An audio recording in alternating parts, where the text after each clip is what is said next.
السلام علیکم۔ ہم کچھ ایسے تجزیے پیش کرتے ہیں جو عام موضوعات سے ذرا ہٹ کر ہوتے ہیں۔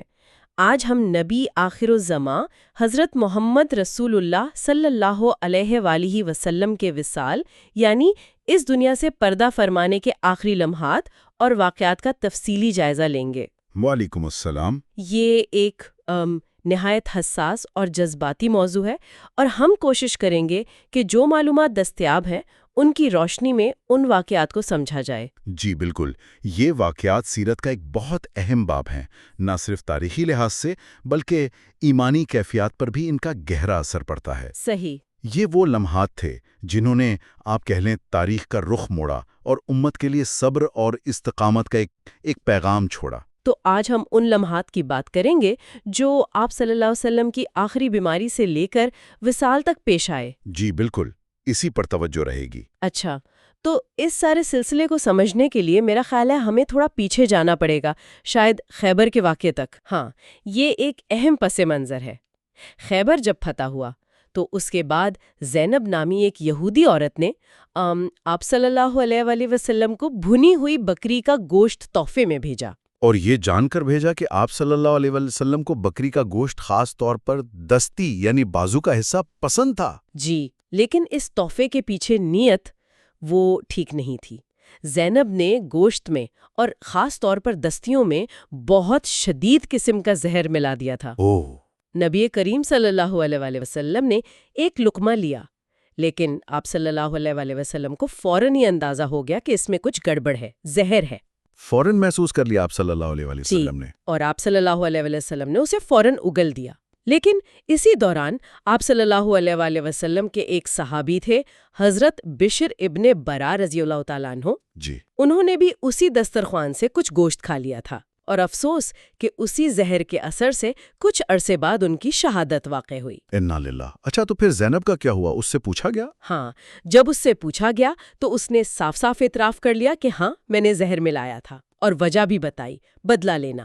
بدلہ؟ جی، جنگ میں اس کے کچھ رشتہ دار مارے گئے تھے، تو ابتدا میں تو آپ صلی اللہ علیہ وآلہ وسلم نے اسے معاف کر دیا تھا، لیکن جب حضرت بشر رضی اللہ عنہ کی شہادت ہو گئی تو پھر قصاص کے اصول کے تحت زینب کو سزائے موت دی گئی۔ صحیح، قصاص کا معاملہ آ گیا۔ بالکل، لیکن یہاں جو سب سے آپ کہیں اہم نقطہ ہے جو آپ صلی اللہ علیہ وآلہ وسلم کی آخری بیماری سے براہ راست جڑتا ہے، وہ کیا ہے؟ وہ یہ کہ نبی کریم صلی اللہ علیہ وآلہ وسلم نے اپنی زندگی کے بالکل آخری ایام میں جب آپ بیمار تھے تو زہر کے اثر کا بار بار ذکر فرمایا۔ اچھا، مطلب اتنے سالوں بعد بھی؟ جی ہاں، آپ صلی اللہ علیہ وآلہ وسلم نے حضرت عائشہ رضی اللہ عنہا سے فرمایا کہ خیبر کے دن جو میں نے وہ لقمہ لیا تھا نا، اس کی تکلیف اور اذیت مجھے ہمیشہ محسوس ہوتی رہی ہے۔ سبحان اللہ۔ اور اور پھر فرمایا کہ اس وقت یعنی بیماری کے دوران مجھے ایسا لگ رہا ہے جیسے اس زہر کے اثر سے میرا اندرونہ کٹ رہا ہو۔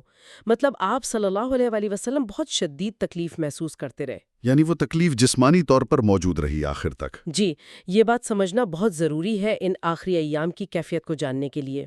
بالکل۔ اچھا، تو وقت آگے بڑھتا ہے، خیبر کے بعد پھر صلح حدیبیہ ہے، فتح مکہ جیسے بڑے واقعات ہیں۔ جی، اسلام کا پیغام پھیلتا ہے، مکمل ہوتا ہے، اور پھر آتا ہے سن 10 ہجری۔ 10 ہجری یعنی حجۃ الوداع کا سال۔ بالکل، آپ صلی اللہ علیہ وآلہ وسلم نے اپنی زندگی کا پہلا اور آخری حج ادا فرمایا، اور اس موقع پر عرفات کے میدان میں آپ صلی اللہ علیہ وآلہ وسلم نے وہ خطبہ دیا جو تاریخ کا حصہ بن گیا۔ تاریخ ساز خطبہ، اس میں کیا اہم باتیں تھیں؟ ذرا یاد دہانی کرا دیں۔ اس میں تو بنیادی انسانی حقوق کا پورا چارٹر تھا، سمجھے۔ انسانی مساوات، کسی عربی کو اجمی پر فضیلت نہیں، گورے کو کالے پر نہیں، عورتوں کے حقوق پر بہت زور دیا۔ جی ہاں۔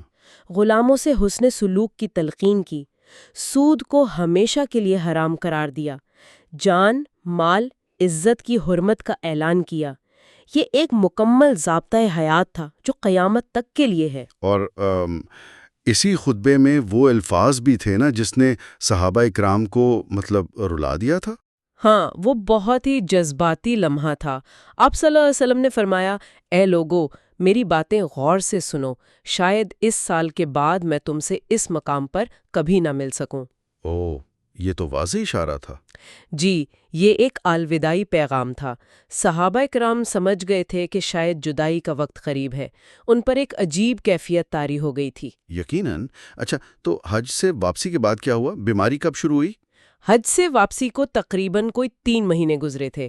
سفر کا مہینہ تھا، آخری دن چل رہے تھے۔ ایک رات آپ صلی اللہ علیہ وسلم جنت البقیع تشریف لے گئے، جو مدینے کا قبرستان ہے۔ جی۔ وہاں آپ صلی اللہ علیہ وسلم نے اہل قبور کے لیے، یعنی جو لوگ دفن ہیں، ان کے لیے مغفرت کی دعا فرمائی۔ اچھا۔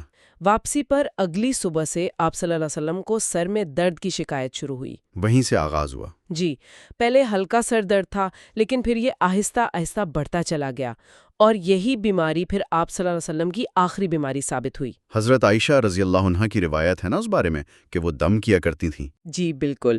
حضرت عائشہ صدیقہ رضی اللہ تعالی عنہا فرماتی ہیں کہ جب آپ صلی اللہ علیہ وسلم بیمار ہوئے تو وہ معوذات، یعنی قرآن کی آخری 3 سورتیں، قل هو اللہ احد، قل اعوذ برب الفلق، قل اعوذ برب الناس، جی، معوذتین اور سورہ اخلاص۔ ہاں، وہ پڑھ کر آپ صلی اللہ علیہ وسلم پر دم کرتی تھیں، اور برکت کے لیے آپ صلی اللہ علیہ وسلم کا ہی دست مبارک آپ صلی اللہ علیہ وسلم کے جسم اطہر پر پھیرتی تھیں۔ اچھا، آپ صلی اللہ علیہ وسلم کا ہی ہاتھ؟ جی، کیونکہ آپ صلی اللہ علیہ وسلم کے ہاتھ میں اللہ نے زیادہ شفا اور برکت رکھی تھی۔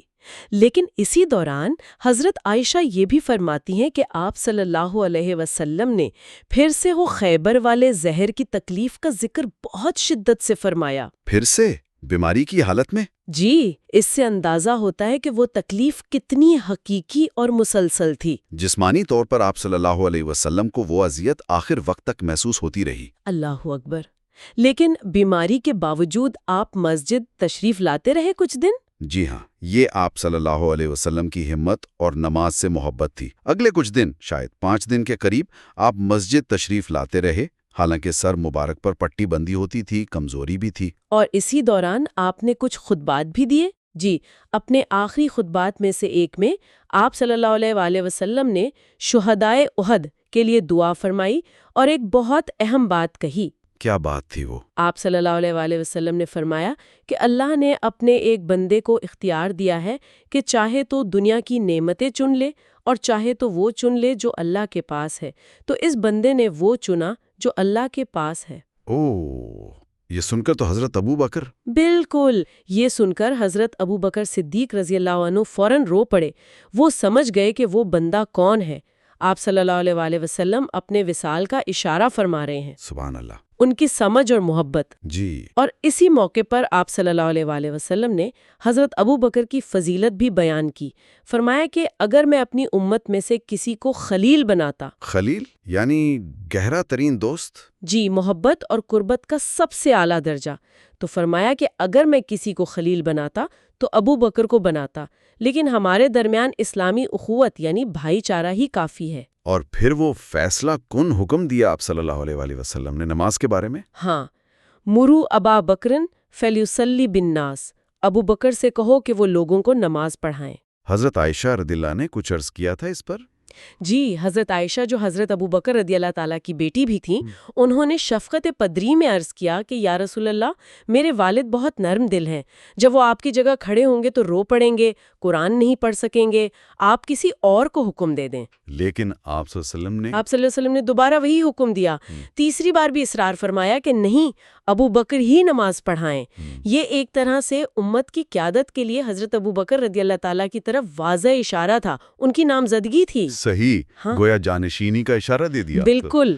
بالکل۔ پھر وہ دن آ گیا، پیر کا دن تھا، 12 ربیع الاول، جی۔ فجر کی نماز ہو رہی تھی۔ جی۔ حضرت ابو بکر صدیق رضی اللہ تعالیٰ عنہ امامت فرما رہے تھے۔ آپ صلی اللہ علیہ وسلم کی طبیعت میں کچھ ہلکا سا آفاقہ محسوس ہوا۔ آپ صلی اللہ علیہ وسلم نے اپنے حجرے کا پردہ اٹھایا۔ اوہو، پردہ اٹھایا؟ جی، اور آپ صلی اللہ علیہ وسلم نے اپنی امت کو، اپنے صحابہ کو صفیں باندھے نماز میں مشغول دیکھا۔ کیسا منظر ہوگا وہ؟ آپ صلی اللہ علیہ وآلہ کا چہرہ مبارک خوشی سے چمک اٹھا، آپ مسکرائے۔ صحابہ کرام نے جب آپ صلی اللہ علیہ وآلہ کا جھلک دیکھی تو وہ بھی انتہائی خوش ہوئے، قریب تھا کہ خوشی سے ان کی نماز میں خلل پڑ جاتا، جی لیکن آپ صلی اللہ علیہ وآلہ نے ہاتھ کے اشارے سے انہیں نماز مکمل کرنے کو کہا اور پھر پردہ گرا دیا۔ یہ آخری بار تھا؟ جی، یہ آخری بار تھا کہ آپ صلی اللہ علیہ وآلہ نے اپنی امت کو اس طرح اجتماعی عبادت میں دیکھا۔ اس کے بعد آپ میں اتنی بھی ہمت نہ رہی کہ پردہ اٹھا سکیں۔ اللہ، طبیعت پھر بگڑ گئی ہے؟ ہاں، دن چڑھنے کے ساتھ ساتھ طبیعت مزید ناساز ہوتی گئی۔ آپ صلی اللہ علیہ وآلہ حضرت عائشہ رضی اللہ تعالیٰ عنہا کے سینے سے ٹیک لگائے ہوئے تھے، ان کے حجرے میں ہی تھے۔ جی۔ پھر وہ آخری لمحات آ پہنچے۔ آپ صلی اللہ علیہ وآلہ نے اپنی نگاہیں اوپر چھت کی طرف اٹھائیں۔ پاس پانی کا برتن تھا، اس میں ہاتھ ڈبو کر اپنے چہرے مبارک پر پھیرا۔ اور کچھ فرمایا؟ جی، آپ صلی اللہ علیہ وآلہ کے ہونٹ مبارک ہلے۔ جو آخری الفاظ سنے گئے وہ تھے اللہم رفیق العالی۔ اللہم رفیق العالی، اے اللہ سب سے بہتر دوست کی طرف۔ جی، یہ الفاظ آپ صلی اللہ علیہ وآلہ وسلم نے 3 بار دہرائے، اور پھر آپ صلی اللہ علیہ وآلہ وسلم کا سر مبارک حضرت عائشہ رضی اللہ عنہا کے سینے پر جھک گیا، ہاتھ نیچے آ گیا اور روح مبارک پرواز کر گئی۔ انا للہ و انا الیہ راجعون۔ انا للہ و انا الیہ راجعون۔ حضرت عائشہ رضی اللہ عنہا فرماتی ہیں کہ اس وقت انہیں ایک ایسی پاکیزہ، ایسی مسحور کن خوشبو محسوس ہوئی جو انہوں نے زندگی میں پہلے کبھی نہیں سونگھی تھی۔ سبحان اللہ۔ اور مدینہ میں کیا حال ہوا ہوگا جب یہ خبر پھیلی؟ اوہو، مدینہ پر تو جیسے بجلی گر پڑی۔ صحابہ کرام پر غم کا پہاڑ ٹوٹ پڑا۔ یقین کرنا مشکل تھا کہ آپ صلی اللہ علیہ وآلہ وسلم ان کے درمیان نہیں رہے۔ حضرت عمر کا رد عمل تو بہت شدید تھا، سنا ہے؟ جی، حضرت عمر فاروق رضی اللہ عنہ جیسے مضبوط اعصاب کے مالک بھی وہ صدمے سے بے قابو ہو گئے۔ انہوں نے تلوار نکال لی اور کہا کہ جو کوئی یہ کہے گا کہ رسول اللہ صلی اللہ علیہ وآلہ وسلم وفات پا گئے ہیں، میں اس کی گردن اڑا دوں گا۔ وہ یقین ہی نہیں کر پا رہے تھے۔ یہ محبت کی انتہا تھی، لیکن صورتحال بہت نازک ہو گئی ہوگی۔ بہت نازک۔ ایسے موقع پر امت کو سنبھالنا بہت ضروری تھا، اور یہ کام کیا حضرت ابوبکر صدیق رضی اللہ عنہ نے۔ ان کا کردار اس موقع پر تاریخ ساز ہے۔ وہ کہاں تھے اس وقت؟ وہ شہر کے باہر اپنے گھر گئے ہوئے تھے۔ خبر ملی تو فوراً تشریف لائے، سیدھے حضرت عائشہ رضی اللہ عنہا کے حجرے میں گئے۔ جی۔ آپ صلی اللہ علیہ وسلم کے چہرہ مبارک سے چادر ہٹائی، آپ صلی اللہ علیہ وسلم کی پیشانی مبارک کو بوسہ دیا۔ ان کی آنکھوں میں آنسو تھے، لیکن زبان پر صبر اور ایمان کے کلمات تھے۔ کہا، میرے ماں باپ آپ پر قربان یا رسول اللہ، اللہ آپ پر 2 موتیں جمع نہیں کرے گا۔ جو ایک موت آپ پر لکھی تھی وہ آپ کو آ گئی۔ آپ زندگی میں بھی پاکیزہ تھے اور وفات کے بعد بھی پاکیزہ ہیں۔ اللہ اکبر، کیا صبر تھا۔ پھر آپ مسجد نبوی میں تشریف لائے۔ حضرت عمر رضی اللہ عنہ ابھی بھی اسی کیفیت میں تھے۔ حضرت ابوبکر نے انہیں پہلے خاموش کرایا اور پھر منبر پر چڑھ کر وہ تاریخی خطبہ دیا جس نے پوری امت کو سنبھال لیا۔ وہ خطبہ کیا تھا؟ آپ نے فرمایا، لوگو، تم میں سے جو کوئی محمد صلی اللہ علیہ وسلم کی عبادت کرتا تھا وہ جان لے کہ محمد صلی اللہ علیہ وسلم وفات پا گئے ہیں، اوہو۔ اور تم میں سے جو کوئی اللہ کی عبادت کرتا تھا وہ جان لے کہ اللہ ہمیشہ زندہ ہے، اسے کبھی موت نہیں آئے گی۔ سبحان اللہ، کیا فرق واضح کیا۔ جی، اور پھر آپ نے سورہ آل عمران کی یہ آیت تلاوت فرمائی، اور محمد صلی اللہ علیہ وآلہ وسلم تو صرف اللہ کے رسول ہیں، ان سے پہلے بھی بہت سے رسول گزر چکے ہیں، تو کیا اگر وہ وفات پا جائیں یا شہید کر دیے جائیں تو تم الٹے پاؤں پھر جاؤ گے؟ ترجمہ کیا ہے اس کا؟ اور محمد صلی اللہ علیہ وآلہ وسلم تو صرف اللہ کے رسول ہیں، ان سے پہلے بھی بہت سے رسول گزر چکے ہیں، تو کیا اگر وہ وفات پا جائیں یا شہید کر دیے جائیں تو تم الٹے پاؤں پھر جاؤ گے؟ اس آیت نے جیسے سب کو جھنجھوڑ دیا ہوگا۔ بالکل۔ صحابہ فرماتے ہیں کہ یہ آیت سن کر ایسا لگا جیسے یہ آج ہی نازل ہوئی ہے۔ لوگوں کو ہوش آیا، انہیں حقیقت کا ادراک ہوا اور وہ رونے لگے۔ اس خطبے نے فتنے کا دروازہ بند کر دیا۔ بے شک۔ اچھا، پھر آپ صلی اللہ علیہ وسلم کے غسل اور تدفین کے انتظامات کیسے ہوئے؟ جی، پھر غسل اور تکفین کا انتظام کیا گیا۔ یہ سعادت آپ صلی اللہ علیہ وآلہ وسلم کے قریبی اہل بیت کو حاصل ہوئی۔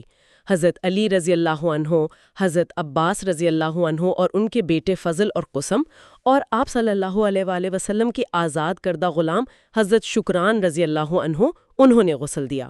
اور پانی؟ سنا ہے کسی خاص کنویں کا پانی استعمال ہوا؟ جی، مدینہ میں ایک کنواں تھا غرس نامی. آپ صلی اللہ علیہ وآلہ وسلم اس کا پانی شوق سے پیتے تھے. اسی کنویں کے پانی سے آپ صلی اللہ علیہ وآلہ وسلم کو غسل دیا گیا. اچھا، اور کفن؟ آپ صلی اللہ علیہ وآلہ وسلم کو 3 سفید یمنی چادروں میں کفن دیا گیا.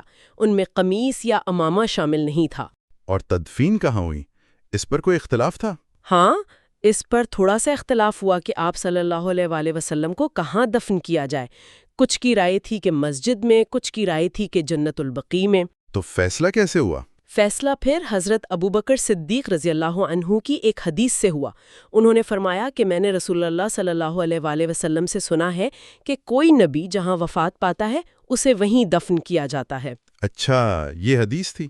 جی، تو چونکہ آپ صلی اللہ علیہ وآلہ وسلم کا وصال حضرت عائشہ رضی اللہ عنہا کے حجرے میں ان کے بستر مبارک پر ہوا تھا، تو فیصلہ ہوا کہ وہیں اسی جگہ بستر مبارک کے نیچے ہی آپ صلی اللہ علیہ وآلہ وسلم کی قبر مبارک تیار کی جائے. سبحان اللہ، وہ حجرہ ہی روضہ بن گیا؟ بالکل. حضرت ابو طلحہ انصاری رضی اللہ عنہ نے قبر مبارک کھودی. لحد والی قبر بنائی گئی جیسی کہ مدینہ میں بنائی جاتی تھی. صحابہ کا غم تو بیان سے باہر ہوگا. حضرت بلال کا واقعہ سنا ہے، اذان والا؟ ہاں، وہ تو دل دہلا دینے والا واقعہ ہے. وصال کے بعد اگلی صبح جب فجر کا وقت ہوا، حضرت بلال رضی اللہ عنہ نے اذان دینا شروع کی. وہی آواز جو روز آپ صلی اللہ علیہ وسلم سنتے تھے؟ جی، وہ اذان دیتے گئے، اللہ اکبر، اللہ اکبر، اشہد ان لا الہ الا اللہ. لیکن جب وہ اشہد ان محمد الرسول اللہ پر پہنچے تو ان کی آواز بھرا گئی. وہ پھوٹ پھوٹ کر رونے لگے. ان سے آگے بولا نہیں گیا. وہ اذان مکمل نہ کر سکے. یا اللہ! ان کے رونے کی آواز سن کر مسجد میں موجود تمام صحابہ اور مدینے کے لوگ بھی بے اختیار رونے لگے. پورا مدینہ گونج اٹھا تھا. یہ وہ محبت تھی، وہ تعلق تھا جو ٹوٹ گیا تھا. تصور کرنا بھی مشکل ہے، یہ محبت کی انتہا ہے. جی، اور تدفین کے وقت بھی صحابہ کی محبت کے عجیب پروانہ وار مناظر دیکھنے کو ملے. جیسے؟ ایک روایت میں آتا ہے کہ آپ صلی اللہ علیہ وسلم کے ایک آزاد کردہ غلام تھے. انہوں نے آپ صلی اللہ علیہ وسلم کی وہ چادر اٹھا لی جو آپ اکثر اوڑھا کرتے تھے. جی. اور روتے ہوئے کہنے لگے، یا رسول اللہ، آپ کے بعد یہ چادر کون پہنے گا؟ اور وہ چادر بھی آپ صلی اللہ علیہ وسلم کے ساتھ ہی قبر مبارک میں رکھ دی گئی. ایک اور واقعہ حضرت مغیرہ بن شعبہ رضی اللہ عنہ کا ہے. وہ بھی بڑے جلیل القدر صحابی تھے. انہوں نے کیا کیا؟ جب آپ صلی اللہ علیہ وسلم کو قبر میں اتارا جا چکا تو انہوں نے جان بوجھ کر اپنی انگوٹھی قبر کے اندر گرا دی. جان بوجھ کے؟ جی، اور پھر کہا کہ میری انگوٹھی گر گئی ہے، میں ذرا اٹھا لوں. اس بہانے سے وہ قبر میں اترے اور آخری بار انتہائی محبت اور عقیدت سے آپ صلی اللہ علیہ وآلہ وسلم کے جسم اطہر کو چھونے کی سعادت حاصل کی. سبحان اللہ! یہ کیسی محبت تھی؟ یہ والہانہ محبت تھی جس کی مثال ملنا مشکل ہے.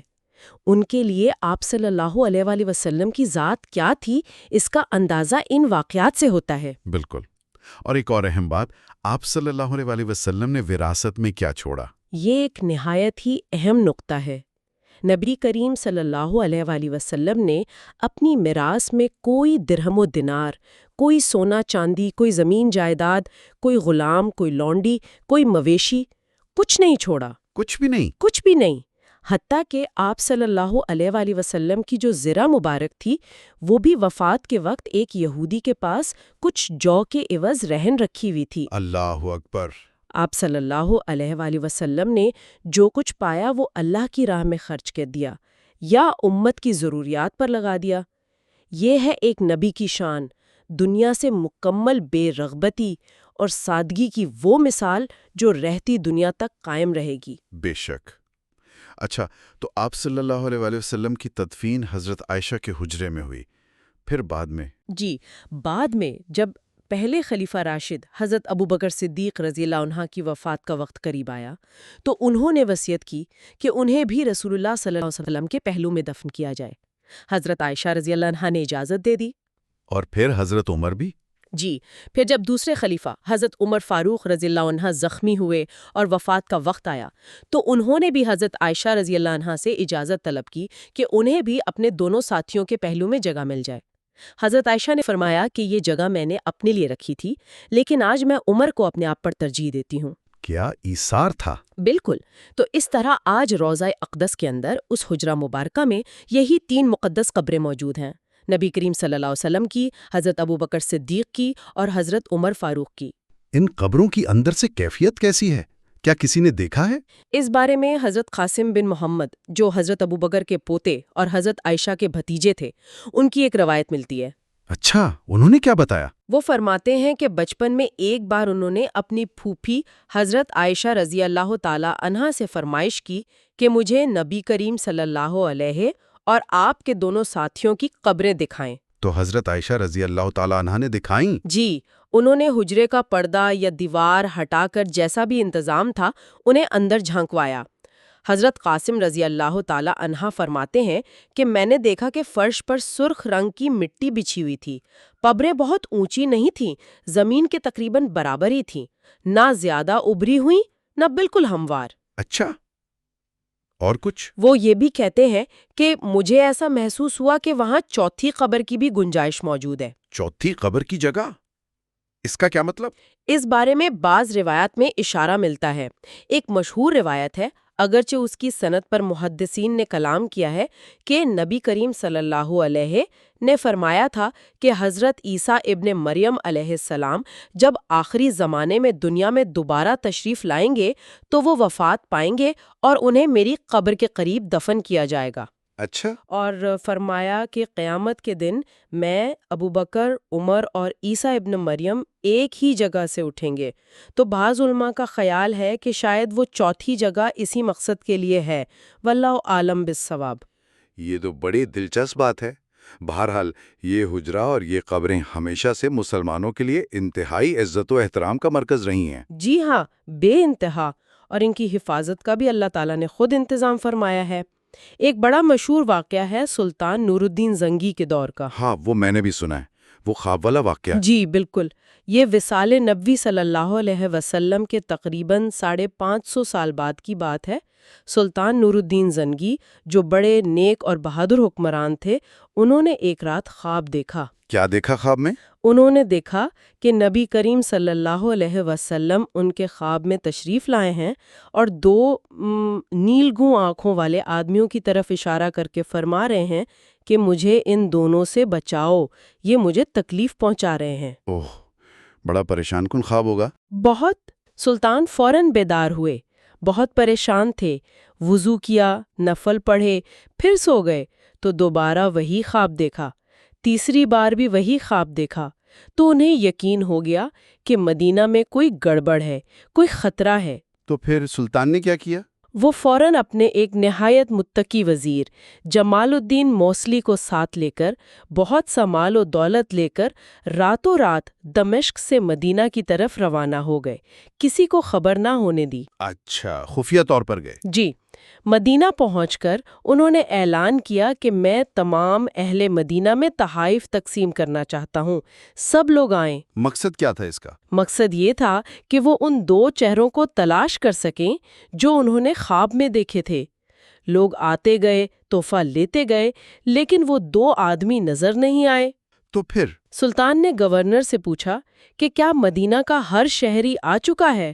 گورنر نے کہا جی سب آ گئے ہیں سوائے 2 آدمیوں کے. کون تھے وہ؟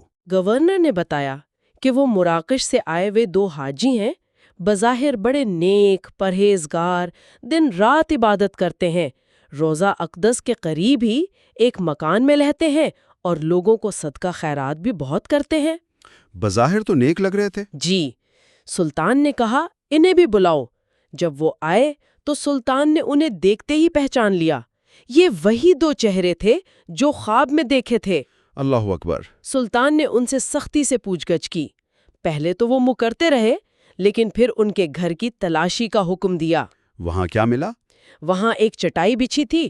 جب وہ چٹائی ہٹائی گئی تو اس کے نیچے ایک سرنگ کا منہ تھا. سرنگ؟ جی، ایک خفیہ سرنگ جو سیدھی روضہ اقدس کی طرف قبر مبارک کی سمت کھودی جا رہی تھی. لا حول ولا قوت الا باللہ. ان کا ارادہ کیا تھا؟ جب ان سے مزید تفتیش کی گئی تو انہوں نے اعتراف کیا کہ انہیں یورپ کے عیسائی حکمرانوں نے ایک مشن پر بھیجا تھا. ان کا مذموم ارادہ تھا کہ وہ نعوذ باللہ نبی کریم صلی اللہ علیہ وسلم کا جسد اطہر چرا کر لے جائیں. استغفر اللہ، کیسی خبیث سوچ تھی۔ وہ رات کو سرنگ کھودتے تھے اور جو مٹی نکلتی تھی اسے چمڑے کے تھیلوں میں بھر کر رات کو ہی جنت البقیع میں بکھیر آتے تھے تاکہ کسی کو شک نہ ہو۔ اور وہ کہاں تک پہنچ گئے تھے؟ وہ قبر مبارک کے بہت ہی قریب پہنچ چکے تھے۔ روایت میں آتا ہے کہ بس چند گز کا فاصلہ رہ گیا تھا، لیکن اللہ کی قدرت کہ عین اسی وقت شدید بارشیں شروع ہوئیں یا کوئی اور رکاوٹ آئی اور ان کا کام رک گیا، اور اسی دوران سلطان نور الدین زنگی وہاں پہنچ گئے۔ یعنی اللہ نے اپنے نبی صلی اللہ علیہ وسلم کے مزار کی حفاظت فرمائی؟ بالکل، یہ غیبی مدد تھی۔ سلطان نے ان دونوں بدبختوں کو فوراً قتل کروا دیا اور پھر مستقبل میں ایسی کسی بھی ناپاک کوشش کو ہمیشہ کے لیے روکنے کے لیے ایک شاندار کام کیا۔ وہ کیا تھا؟ انہوں نے حکم دیا کہ روضہ اقدس کے چاروں طرف تینوں قبروں کے گرد ایک بہت گہری خندق کھودی جائے۔ گہری خندق؟ جی، بہت گہری، پانی کی سطح تک، اور پھر اس خندق کو پگھلے ہوئے سیسے لیڈ سے بھر دیا جائے۔ سیسا پگھلا کر؟ جی، تاکہ ایک ٹھوس ناقابل عبور دیوار زمین کے اندر تک قائم ہو جائے جسے کوئی سرنگ بنا کر پار نہ کر سکے۔ زبردست۔ کیا یہ دیوار آج بھی موجود ہے؟ جی ہاں، یہ سیسے کی دیوار آج بھی روضہ مبارک کے گرد زیر زمین موجود ہے اور اللہ کے حکم سے اس کی حفاظت کر رہی ہے۔ یہ واقعہ سلطان نور الدین زنگی کا ایک عظیم کارنامہ سمجھا جاتا ہے۔ واقعی یہ سن کر رونگٹے کھڑے ہو جاتے ہیں کہ اللہ اپنے محبوب بندوں کی حفاظت کا کیسا انتظام فرماتا ہے۔ بے شک۔ اچھا، آج کل ہم جو سنہری جالیاں دیکھتے ہیں مواجہ شریف، جن کے سامنے کھڑے ہو کر سلام پیش کیا جاتا ہے، کیا قبریں ان کے بالکل پیچھے؟ نہیں، بالکل پیچھے نہیں۔ ان سنہری جالیوں کے پیچھے بھی کئی دیواریں اور تعمیرات ہیں۔ اچھا؟ سب سے باہر تو یہی سنہری جالی ہے جو عثمانی دور میں لگائی گئی۔ اس کے پیچھے ایک اور دیوار ہے، پھر اس کے اندر وہ اصل حجرہ مبارکہ ہے جس میں قبریں ہیں۔ اور وہ اصل حجرہ کہتا ہے؟ وہ حجرہ جسے انر چیمبر یا حجرہ مقدسہ کہا جاتا ہے، اس کی دیواریں سیاہ رنگ کے آتش فشانی پتھروں سے بنی ہیں، ویسے ہی پتھر جیسے کعبہ کی تعمیر میں استعمال ہوئے ہیں۔ اور اس میں کوئی دروازہ یا کھڑکی؟ نہیں، اس اندرونی ترین حجرے میں اب کوئی دروازہ یا کھڑکی نہیں ہے۔ اسے مکمل طور پر بند کر دیا گیا ہے، وہاں کسی عام انسان کی رسائی ممکن نہیں۔ تو کیا تاریخ میں کبھی کوئی اس کے اندر گیا ہے ان دیواروں کے بننے کے بعد؟ تاریخ میں ایک انتہائی نادر موقع ایسا آیا تھا، تقریباً 500 سال پہلے 886 ہجری میں مسجد نبوی میں دوسری بار آگ لگی تھی۔ آگ لگی تھی؟ جی، کافی شدید آگ تھی۔ اس کے بعد جب صفائی اور تعمیر نو کا کام ہو رہا تھا تو حجرہ مبارکہ کے قریب بھی صفائی کی ضرورت پیش آئی۔ اس وقت مدینہ کے ایک بہت بڑے عالم اور مورخ تھے علامہ علی ابن احمد السمہودی۔ جی، ان کا نام سنا ہے۔ انہیں انتہائی احتیاط کے ساتھ چند پتھر ہٹا کر بہت ہی مختصر وقت کے لیے اس اندرونی ترین حجرے میں داخل ہونے کی اجازت ملی تھی۔ اوہ، یہ تو ایک منفرد سعادت تھی۔ انہوں نے کیا دیکھا اندر؟ انہوں نے اپنی مشہور کتاب وفا الوفا باقدار دار المصطفیٰ میں اس کا ذکر کیا ہے۔ وہ لکھتے ہیں کہ جیسے ہی میں اندر داخل ہوا، مجھ پر ایک ایسی ہیبت اور کیفیت طاری ہوئی کہ میرے قدم رک گئے۔ کیسی کیفیت؟ ایک ناقابل بیان سکون اور ایک ایسی خوشبو میں نے محسوس کی جو میں نے اپنی پوری زندگی میں کبھی نہیں سونگھی تھی۔ سبحان اللہ۔ اور قبریں؟ وہ لکھتے ہیں کہ اندر فرش پر ریت جیسی نرم مٹی تھی جو نم اور تازہ محسوس ہو رہی تھی۔ قبریں زمین کے بالکل برابر ہو چکی تھیں، ان کا کوئی نشان یا ابھار باقی نہیں تھا، سوائے ایک قبر کے جس پر بہت ہلکا سا ابھار محسوس ہوتا تھا۔ کس قبر پر؟ علامہ سمہودی کا اندازہ تھا کہ شاید یہ حضرت عمر رضی اللہ عنہ کی قبر مبارک ہے، کیونکہ وہ قد میں لمبے تھے، لیکن یہ صرف ان کا قیاس تھا۔ وہ لکھتے ہیں کہ میں وہاں بس روتا رہا، درود و سلام پڑھتا رہا اور پھر باہر آ گیا۔ اور اس کے بعد؟ اس کے بعد اس حجرے کو ہمیشہ کے لیے مکمل طور پر بند کر دیا گیا، اور آج تک وہ ویسے ہی بند ہے، وہاں اب کسی کا جانا ممکن نہیں۔ یہ تمام تفصیلات سن کر دل پر ایک خاص اثر ہوتا ہے آپ صلی اللہ علیہ وسلم کی زندگی کے وہ آخری لمحات، وہ تکلیف جو آپ نے برداشت کی، جی، پھر صحابہ کرام کی وہ بے پناہ محبت، ان کا غم، ان کا آپ سے والہانہ تعلق۔ وہ تو بے مثال تھا۔